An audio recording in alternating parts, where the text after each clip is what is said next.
The 10 toughest actors in Hollywood history. Some actors played tough. These men were tough on screen. Hollywood has always sold us an illusion. Carefully lit sets, precision choreography, stunt coordinators mapping out every fall, every punch, every explosion down to the inch. Most of what we see on screen is performance, craft, and a whole lot of safety nets. But every so often, the man standing in front of that camera isn't performing toughness. He's remembering it. He's carrying it in his bones, in his scar tissue, in the nightmares he doesn't talk about in interviews. There is a particular kind of actor that Hollywood's golden era produced, men who didn't arrive at a studio having studied violence in a classroom or watched fight tapes to prepare for a role. They arrived having already lived through things that would break most human beings completely. Depression-era poverty so severe that eating was not guaranteed. Combat zones where the man standing next to you was alive one moment and gone the next.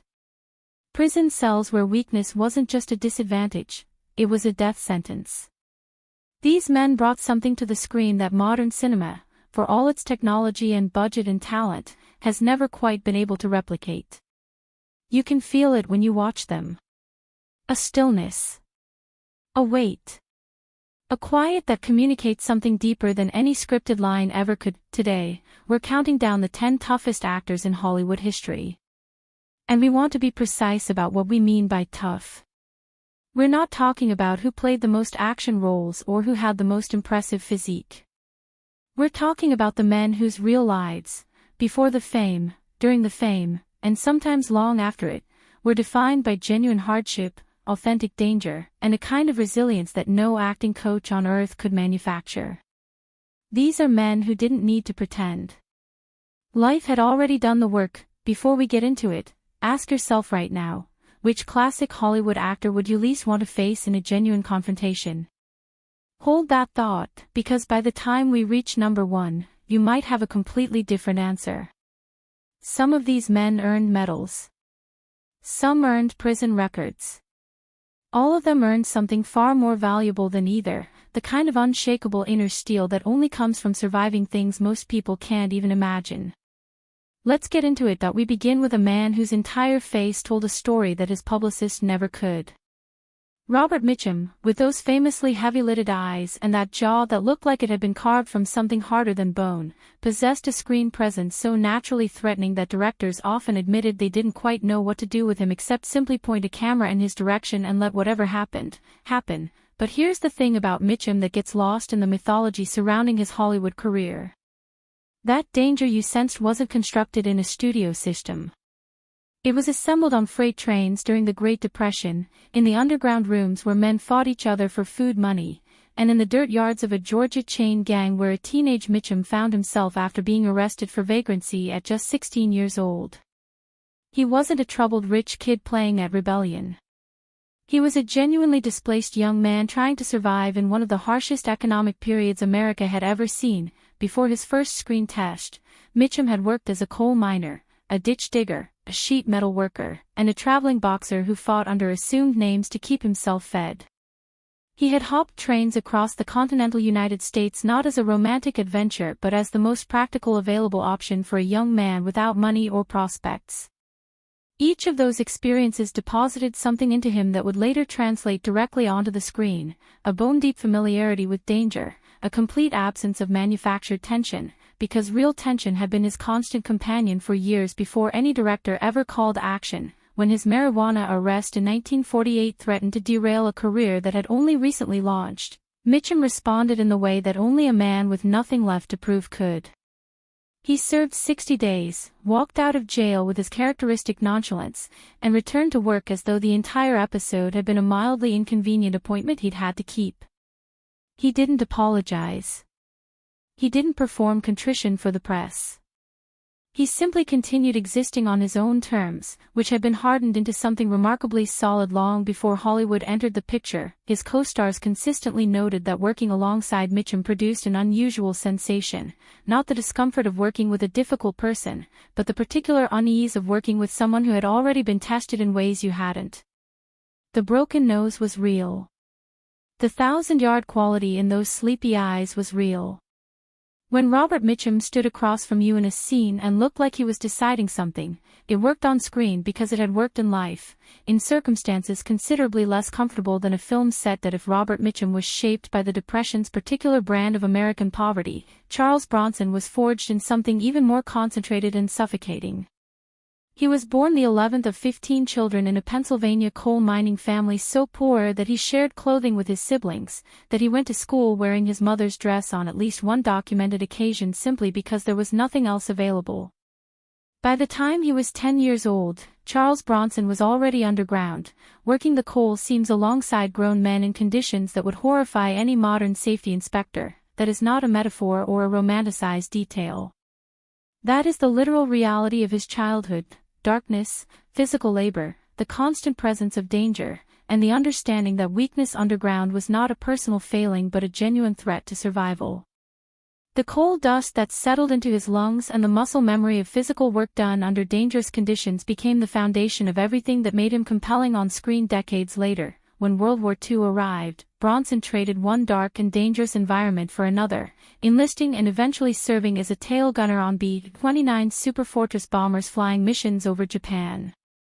This was among the most exposed and statistically dangerous positions available in the entire American military apparatus during that conflict.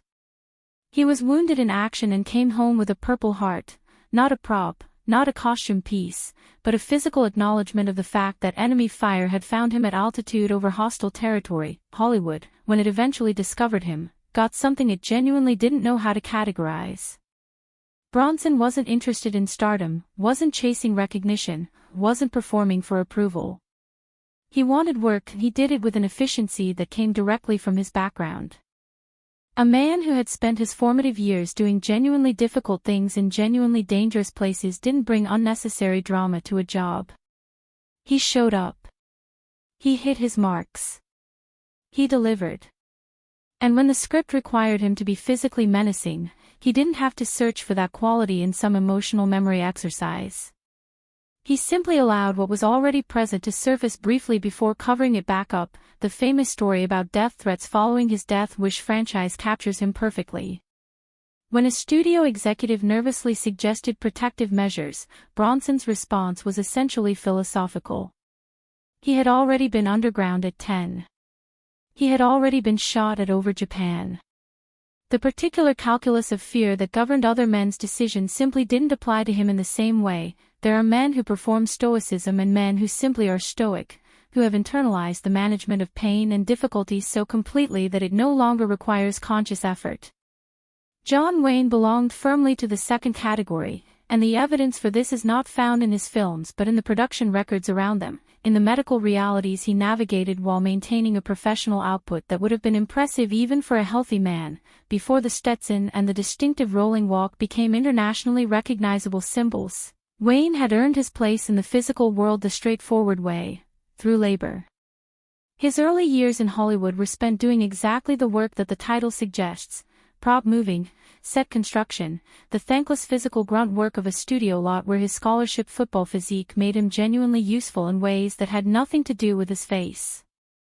He learned the industry from the ground up. Literally, his pain tolerance became a matter of documented record on multiple productions. When rib fractures sustained during stunt work on one production threatened to slow filming, Wayne's response was to have his torso wrapped tightly enough to allow continued movement and simply push through the remainder of the schedule. He did not do this for an audience. He did it because stopping was not a category he allowed himself to seriously consider. The true measure of the man, however, came in 1964 with a cancer diagnosis that resulted in the surgical removal of an entire lung along with 4 ribs. A procedure of that magnitude leaves survivors changed in fundamental ways: reduced lung capacity, chronic pain, extended recovery periods, and the psychological weight of the diagnosis itself. Wayne returned to physically demanding film work within months. Not light work. Actual stunt performance on productions that required real physical output. When offered the diplomatic solution of stunt doubles to protect what remained of his health, he rejected the offer in terms that made clear this wasn't stubbornness but identity. How he did the work was inseparable from who he was. The darkest chapter involves The Conqueror, filmed near a Nevada nuclear testing site, where radiation exposure almost certainly contributed to cancers that eventually claimed Wayne and a devastating percentage of that film's cast and crew. He knew, later in life, what that production had likely cost him. He worked anyway, to the very end, because stopping was simply never the option he chose. James Cagney stood 5 feet 5 inches tall and spent a significant portion of his screen career playing men considerably more dangerous than his stature might suggest was plausible. The reason audiences accepted this without question was not skillful direction or camera tricks. It was that Cagney's physical authority was entirely authentic, sourced from a Manhattan childhood in one of that city's most unforgiving neighborhoods at a time when the Lower East Side was producing street fighters as efficiently as it was producing everything else that he didn't box recreationally. He boxed because the alternative was being victimized by larger boys who had no recreational interest in the activity either. The difference between training room violence and street violence is substantial and recognizable on film. The former teaches technique, while the latter teaches something more fundamental about commitment, about the willingness to absorb damage while delivering it, about the particular mental clarity that arrives when the consequences are genuinely real. Cagney learned the second variety first, and it informed everything that came after. The professional dance training that ran parallel to his fighting background created a combination that was genuinely unusual. Dancers develop a proprioceptive awareness, a precise, unconscious knowledge of where every part of their body is in space at any given moment, that most people never acquire. Combined with a street fighter's understanding of effective, targeted violence, the result was something that directors recognized immediately as different from what other actors brought. His strikes in film weren't approximations of violence. They were efficient, correctly targeted, and delivered with the timing of a man who understood the mechanics from personal experience. What's notable about Cagney beyond his physical capability is how completely the toughness was integrated rather than displayed. He didn't walk through sets projecting menace or working to establish dominance with co-stars. The security of a man who has genuinely been tested doesn't require constant demonstration. It sits quietly, available when needed, invisible when not. Co-stars who made the mistake of underestimating him discovered their error not through aggression on his part but through the sudden, complete certainty that they had misread the situation entirely. Anthony Quinn's first memories were of revolution. He was born in Mexico in 1915 as Pancho Villa's forces were actively contesting control of large portions of the country, and his earliest experiences involved the particular reality of existing in a place where armed conflict was not a distant news event but an immediate environmental condition. His family's subsequent flight to the United States did not deliver them into comfort, it delivered them into the East Los Angeles of the early 20th century, where poverty was structural and opportunity was something you fought for rather than found. By 9 years old, Quinn was working. Not doing chores. Working, actual labor jobs that contributed to his family's ability to remain housed and fed. The progression from their move through increasingly physical work until financial necessity pushed him toward professional boxing, where he competed for real stakes in real rings against opponents who were similarly motivated by the basic arithmetic of survival. The broken nose that became one of his most recognizable features was not a studio makeup decision. It was the accumulated evidence of the profession he'd practiced before any casting director had heard his name. What made Quinn remarkable, beyond the documented physical capabilities that allowed him to perform genuinely demanding stunts well into his 40s, carrying loads on the set of Zorba the Greek that production crews noted would challenge men decades younger, completing his own cliff work on the guns of Navarone when the production's insurance concerns were essentially waved aside, was his understanding that real strength doesn't require the concealment of real feeling. Men who have performed for an audience in order to appear tough are often brittle in their toughness. Any display of vulnerability threatens the entire construction. Quinn, whose toughness needed no performance because it was foundational, could afford to be emotionally present on screen in ways that men less securely grounded in their own physical reality could not. He could weep. He could be tender. He could allow the camera to see genuine human emotion without any of it undermining the bedrock certainty that this was a man who had taken and delivered real damage in his life and emerged from both experiences entirely intact.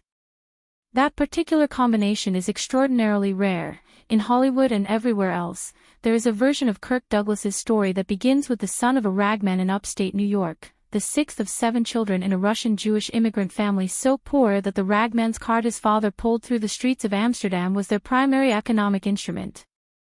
That version is entirely accurate, and it's important because it establishes the baseline from which everything Douglas subsequently achieved was built, not from advantage, not from connection, but from a quality of determination that poverty, when it doesn't destroy a person, can sometimes produce in extraordinary concentrations. The wrestling scholarship that got him to college was not decorative.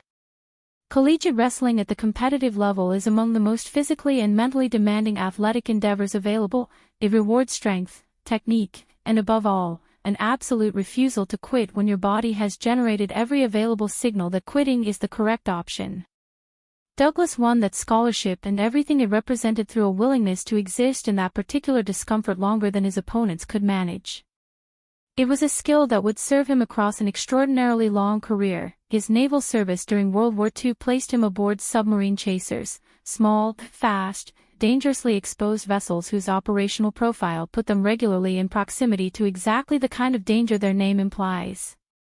When a wartime injury resulted in his medical discharge in 1944, Douglas declined to make that injury part of his public story in any way that suggested limitation. He moved forward. What is genuinely remarkable about Douglas, and what justifies his position on this list above men who were more physically imposing, is the quality of his resilience as it was demonstrated not in youth but across decades. Surviving a helicopter crash in his 70s that killed 2 other people. Then surviving a stroke severe enough to have permanently silenced him, the stroke specifically attacking the speech of a man whose voice had been one of cinema's most recognized instruments for 50 years. And then fighting back through therapy that must have required, on a daily basis, the same refusal to accept limitation that had defined every previous chapter of his existence. He regained his voice. He wrote about the experience. He continued working. Kirk Douglas demonstrated that genuine toughness is not a young man's attribute but a quality of character that either grows or diminishes with age, and in his case, it only grew. Marvin had the face of a man who had already seen the worst available outcome and was consequently unbothered by anything that fell short of it.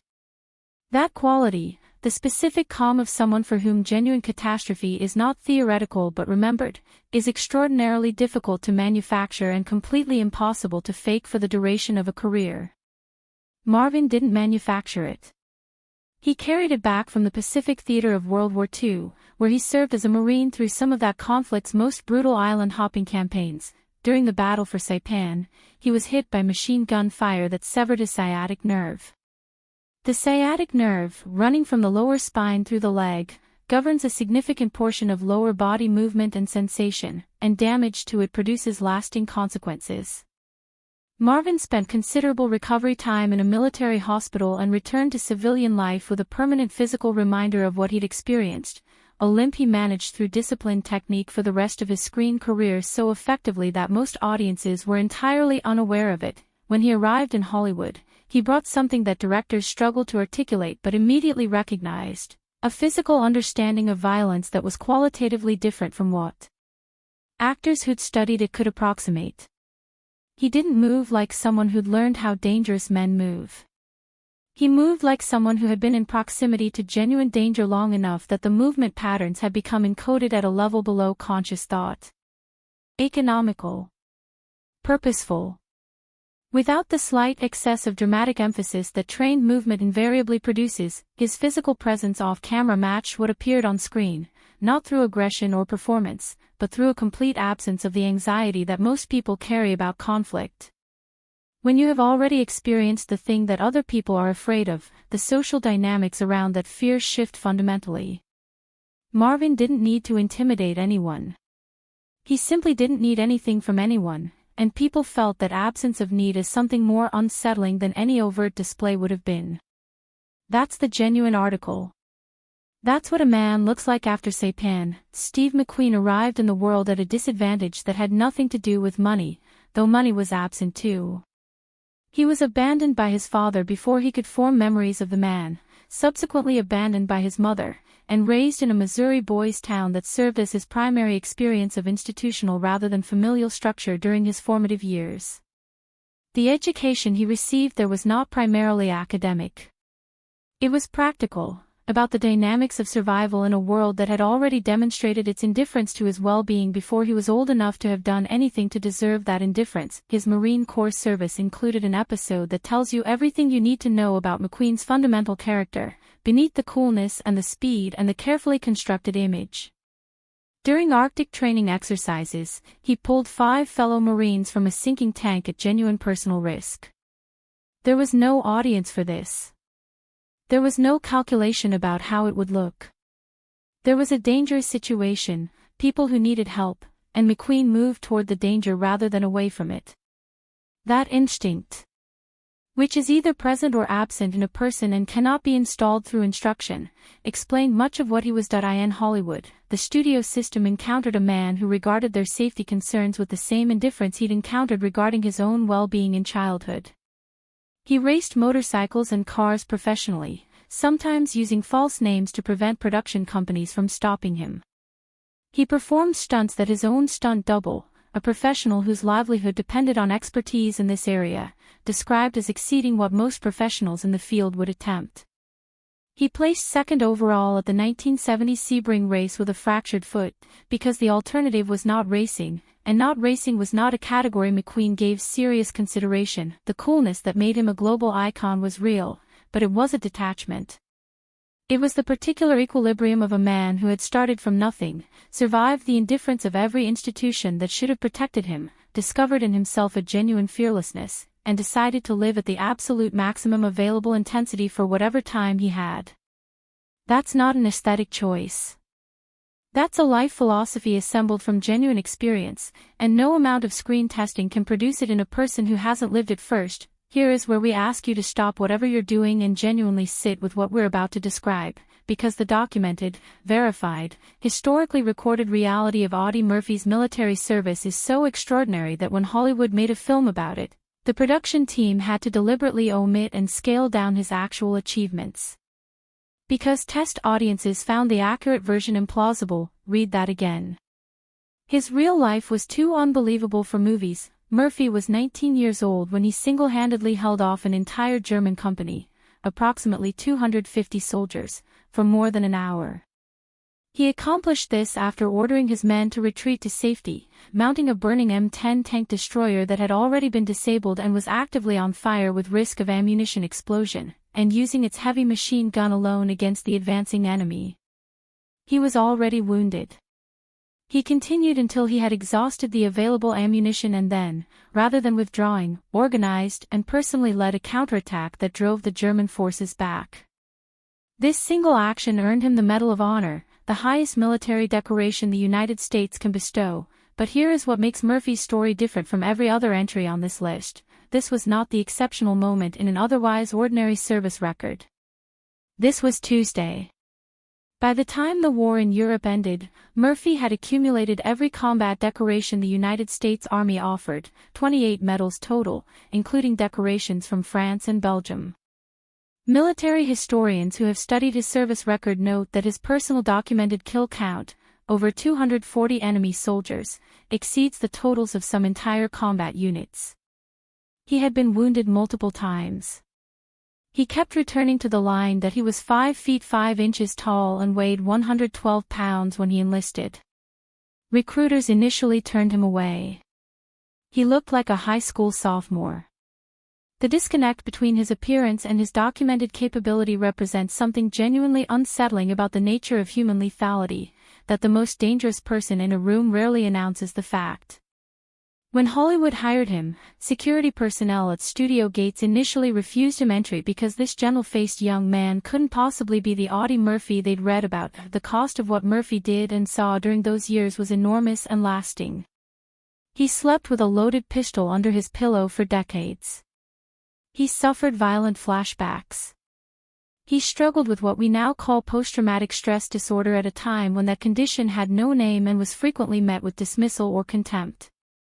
His inner life after the war was a constant negotiation with what the war had left in him, and he navigated that largely alone because the culture of the time provided almost no framework for acknowledging it. But here is the full measure of Audie Murphy. He spoke publicly about his psychological struggles at a time when doing so carried significant social cost, particularly for a man whose entire public identity was built on extraordinary martial courage. He used his platform to advocate for veterans experiencing similar difficulties. He transformed his private suffering into something that served other people. The toughness Murphy demonstrated after the war, the courage to be publicly vulnerable about genuine psychological damage at a time when the culture aggressively discouraged it, might be the most impressive thing he ever did. He is number 2 because this list has a number 1. But understand clearly, there is no meaningful hierarchy between these two men. Murphy simply exists in a category that the rest of this list, remarkable as it is, doesn't quite reach. After everything we've covered, the chain gangs, the coal mines, the Pacific campaigns, the burning tank destroyers, our number 1 is a man whose toughness is documented not in military records but in the kind of survival that happens in places most people make a point of never thinking about. A man who entered the American prison system as a young man, spent years in its hardest institutions during their most violent decades, became the boxing champion of San Quentin, fighting the most dangerous men in the California penal system in a ring where the stakes of losing were not just a decision but a social signal in an environment where social signals have immediate physical consequences, and emerged from all of it with something none of the other men on this list quite possessed. The particular wisdom of someone who has been genuinely reformed. Danny Trejo spent 11 years in and out of California's correctional facilities. He was not in protective custody. He was in the general population of institutions like San Quentin and Soledad during periods when prison violence statistics